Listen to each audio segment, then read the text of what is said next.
Alam nyo, talagang nasa shop tayo. Ito yung pili nut. Alam nyo yung pili nut?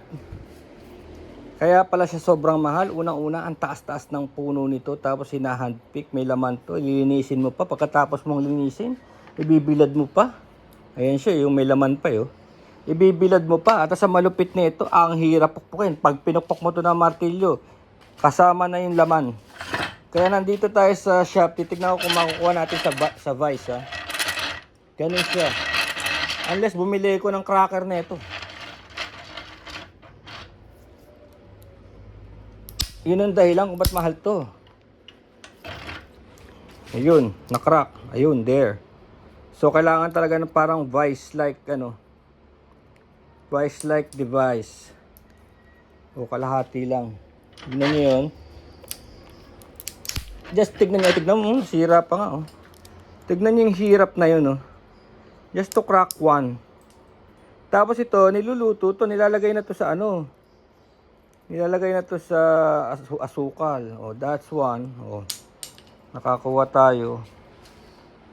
So, ganun, oh. Dami, oh. Ganun siya. Hindi siya easy.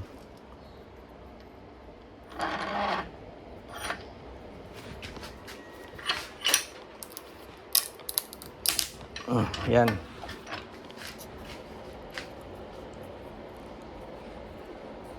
Hindi pa.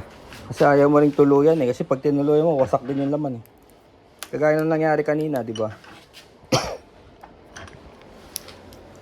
O yan.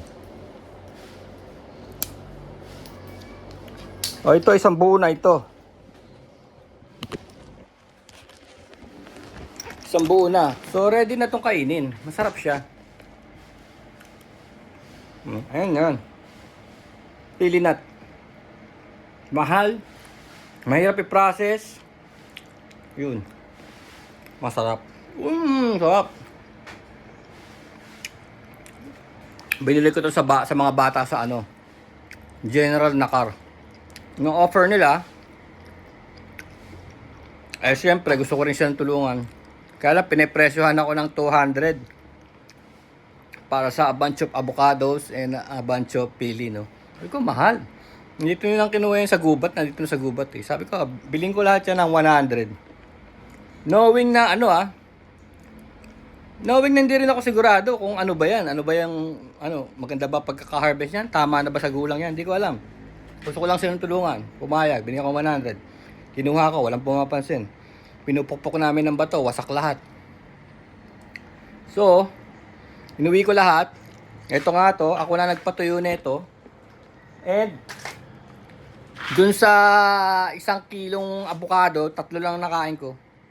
Kasi nahulog pala yun sa puno. Nabulok. Nabugbog.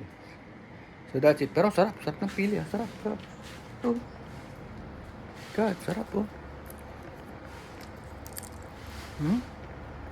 Sarap.